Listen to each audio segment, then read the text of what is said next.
Dallas Mavericks fans, MFFLs, we are officially back. It has been a while, but we're now back at it. The Dallas Mavericks will open training camp today. It is Wednesday, September 27th, I believe. Let me go check it out.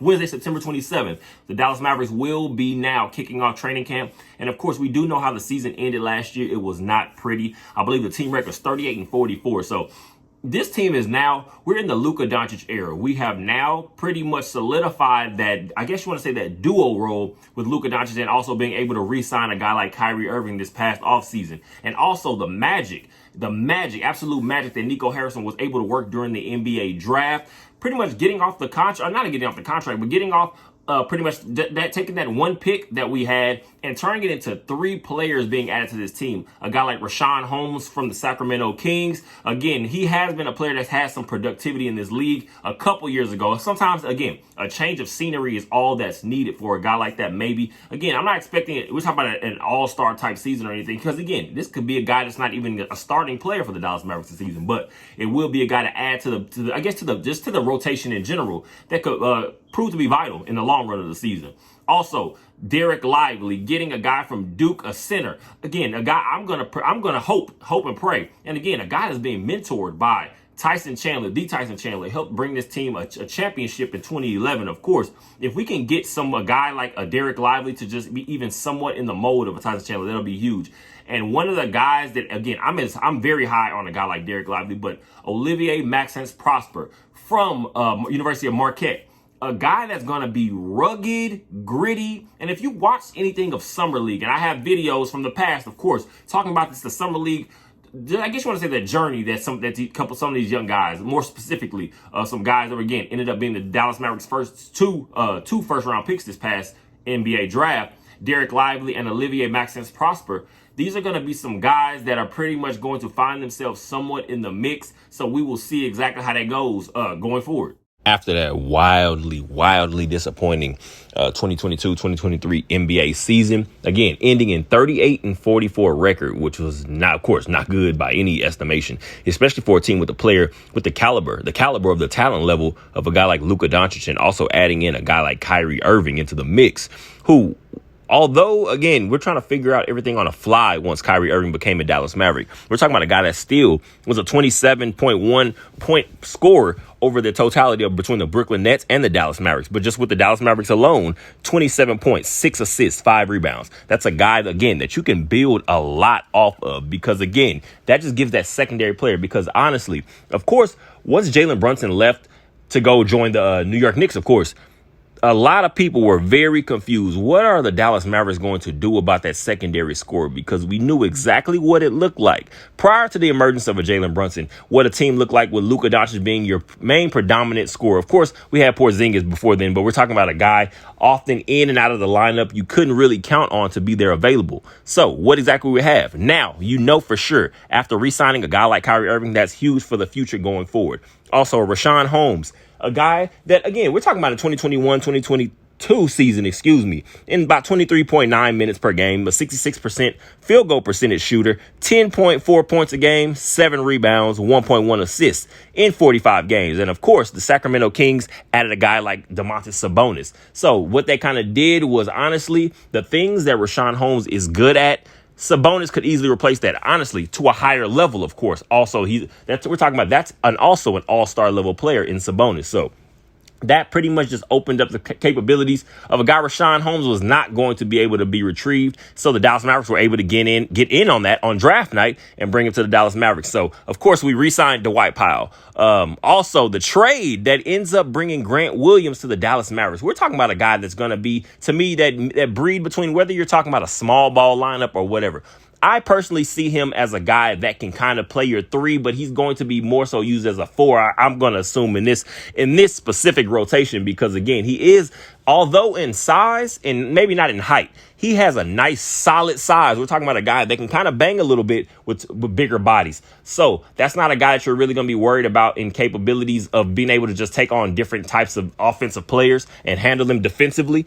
But what he's going to bring to me is just that leadership and that winning mentality. Grant Williams is a winner. He has that. And we're talking about a guy that is very comfortable in his own skin. He knows what his capabilities are. He knows what his talent level is, and he knows exactly how to fit into a winning lineup. We're talking about a guy that just played with Jason Tatum and Jaylen Brown. Those are two very, very high level players. So of course, Grant Williams is going to do nothing but fit in right perfectly with the Luka Doncic and a Kyrie Irving mix. Let's go back to, again, Derek Lively, Olivier Maxence Prosper, Omax, as I will call him numerous times. These are now, over the last day or so, I believe, it's reported, Jason Kidd in an interview says, in these games in Abu Dhabi, of course, against the Minnesota Timberwolves, which will take place on October 5th and October 7th, he is going to pretty much be able to play and start alongside Grant Williams, Luka Doncic, Kyrie Irving. He said he plans on starting Derek Lively and Olivier Maxence Prosper. These are two guys that I feel are going to be able to kind of get their footing. And again, to me, early on, I don't want to say that it's their jobs to lose in the starting lineup, but just being able to see that a lot of times Jason Kidd is not really a fan of playing your young guys because, again, there are some things that they're not going to be able to grab onto from the jump. And again, we're trying to build a winning roster, a winning team. But to me, in my personal opinion, if you're talking about building a winning team and a winning roster, you are all about playing the best players possible. I don't care if they're 18, 19, 20, or 28. You're looking to play your best players possible. And Derek Lively being able to be mentored by a guy like Tyson Chandler, a big piece of that championship team in 2011. And also, if you watched much of Summer League, if you did not, go back to my videos about the Dallas Mavericks during the Summer League games. Omax Prosper and Derek Lively were blatant pieces to show exactly what they can bring defensively. Those teams were built off of some hustle. They were very grind-worthy teams. And of course, like I said, I believe Derek Lively, if he's able to get himself comfortable, because again, what we're looking for potentially was a starting center, whether it was somehow during the draft, whether it was during just prior to the regular season coming up.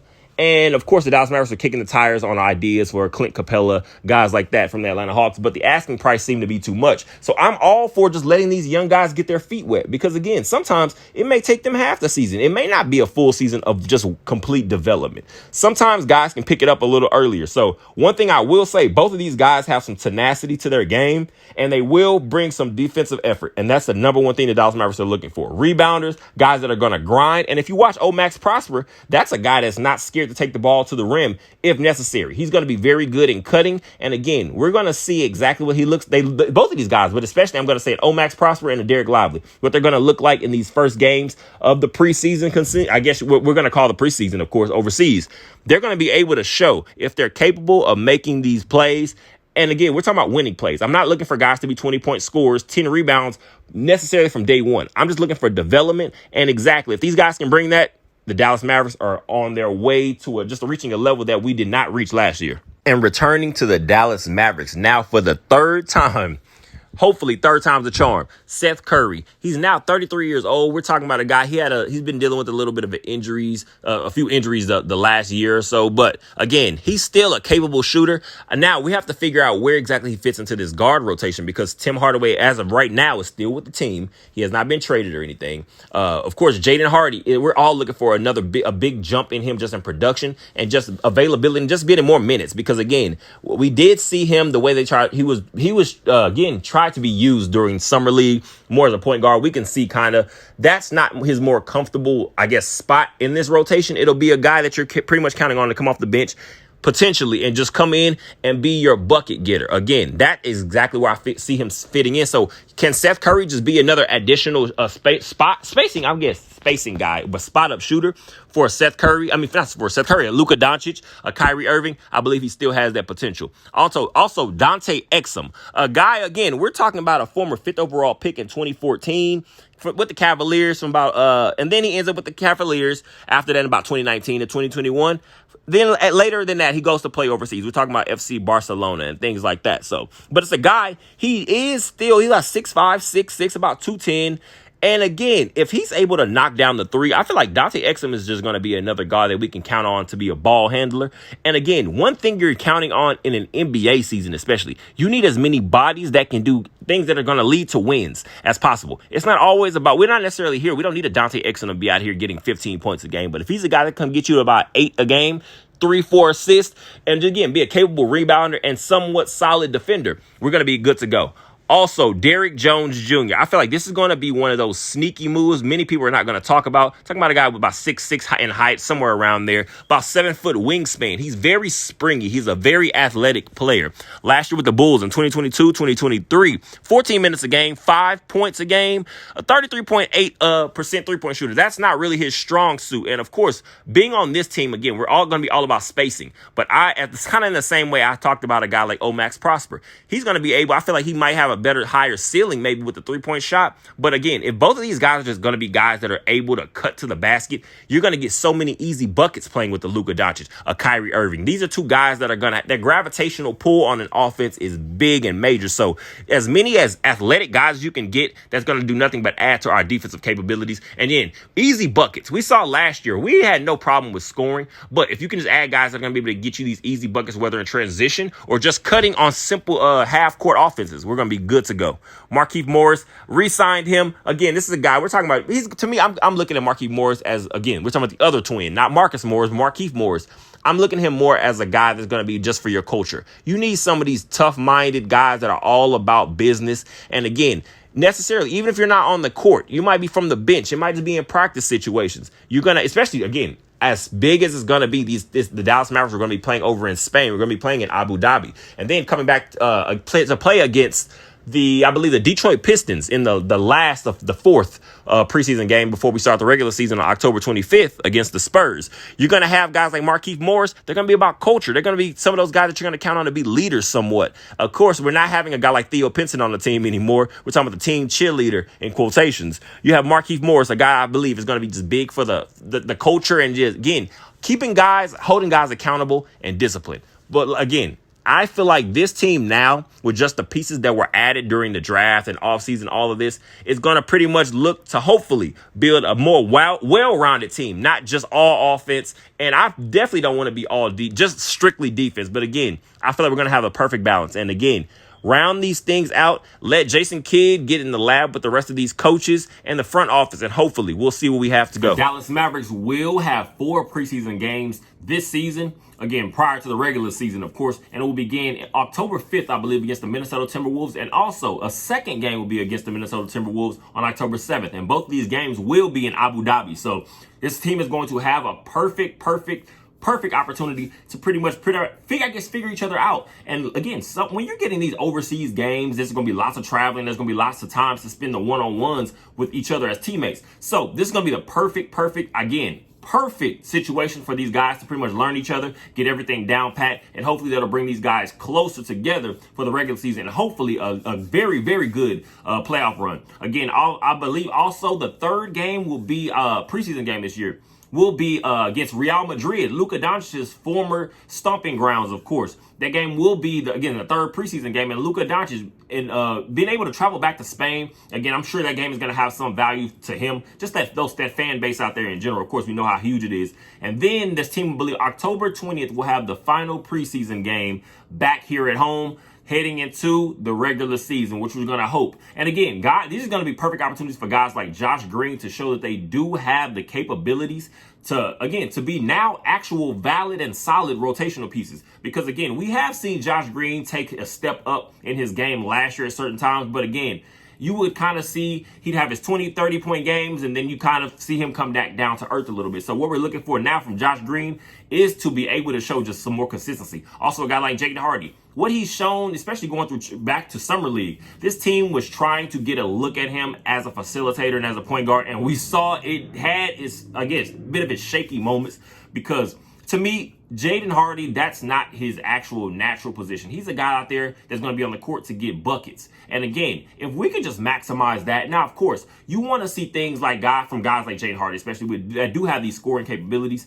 You want to see them lock in defensively. That's where I'm going to look for Jaden Hardy to make the biggest leap forward in this next year, and adding guys in like Grant Williams and adding other guys in. Again, we're talking about just some gritty dogs like a Derek Lively and an Olivier Maxence Prosper, or O-Max, as he will be called, and you'll hear that a lot. You're going to have some of these guys now in the mix. Throwing even, again, the same thing I've talked about, Derrick Jones Jr. We'll see exactly. But when you're adding some of these athletic pieces, I want to just see the development of this team defense get better, because we saw as last year wound down completely, especially once we got closer and closer to figure out, is this team going to be a playoff team, end up somewhat in the play-in type situation?